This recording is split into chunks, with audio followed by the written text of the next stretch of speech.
Hi, everyone. Welcome back. So we're starting off today's episode inside the tunnel. Just wanted to showcase a couple updates. Not going to be that long of a video today. I know I kind of spoiled you guys with a 20-minute one yesterday.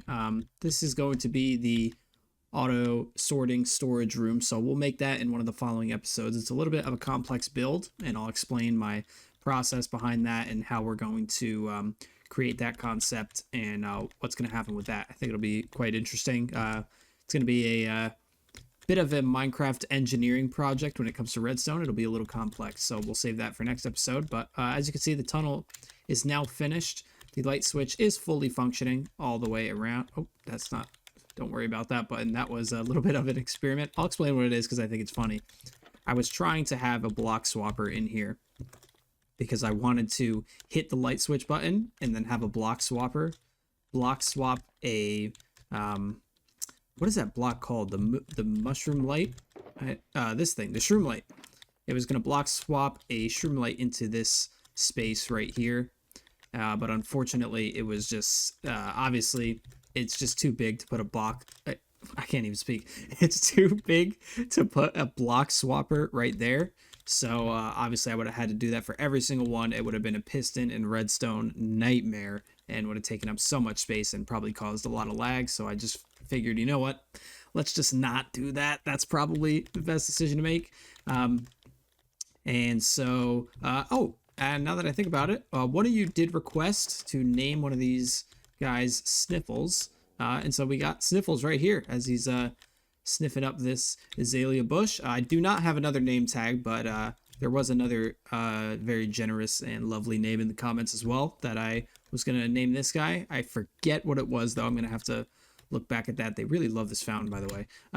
This isn't even the point of the video, but I wanted to show you guys the light switch is fully functioning now. So when you press the button, it turns off and it delays. And so if we want to turn the lights back on, we just hit that button and it turns on the lights in the hallway in sequential order. Awesome.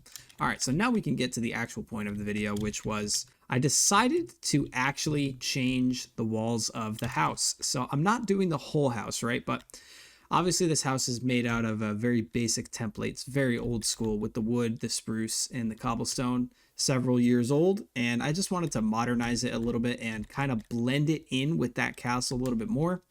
Haven't really worked on this recently. I gotta get back on that. I'll make an episode working on that. But so what I did here was actually I've gone for white and diorite. I've really been inspired by B-Dub's texturing style. So I've used the polished diorite and diorite transition into wool. And that kind of allows, it just kind of looks like, I don't know, some sort of wall structure blending into the actual main piece, which would be that wool. And yeah, I went for the granite roof here. I think it looks really nice with the combination of the white. So I'm really, really happy with that and how that's come out. But I'm just not sure how many builds of this I'm going to do. So I'm going to keep the top like that in that color scheme. We're going to get rid of the sheep farm eventually. So I was thinking that we could just do the perimeter buildings in this color scheme. I'm not quite sure. Let me know in the comments below what you guys think I could do with this color scheme, because I think this tower would look nice if it was like this one right there, and it would just be a nice contrast to have the white with the oak wood. So I wanted to make a video talk about this because I actually wanted your guys' advice on that, what you think I could do there. And if you're wondering the logic behind this and the reason I did it in the first place was because when you have a build that looks like this, for anybody who's trying to improve their building, it's a little bit easier on the eyes if you have sections that break up because things don't mush together as much. So if you want to make something look really, really attractive, right? A castle is a great example of this.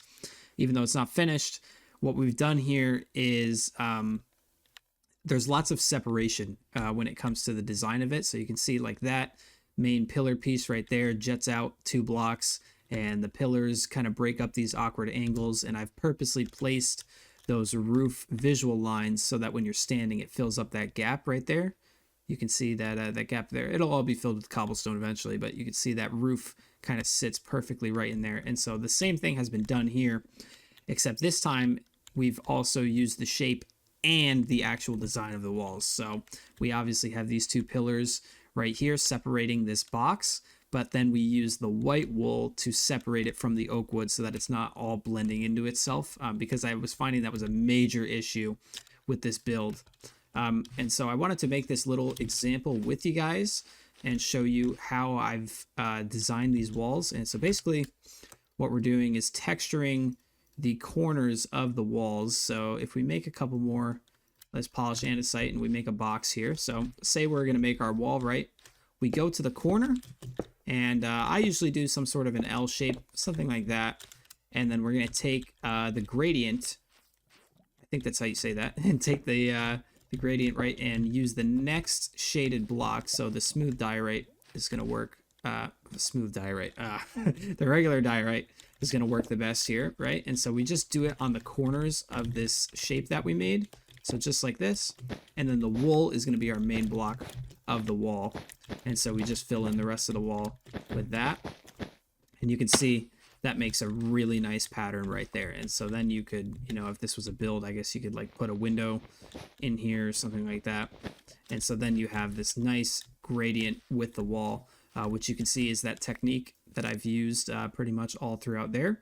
And I also did little spots as well. I think that looks really cool, and kind of breaking up big white blotches like that, because there's obviously there's like a big white wool blob here. And so in order to break that up, I just kind of did the same technique except with a 1 block space.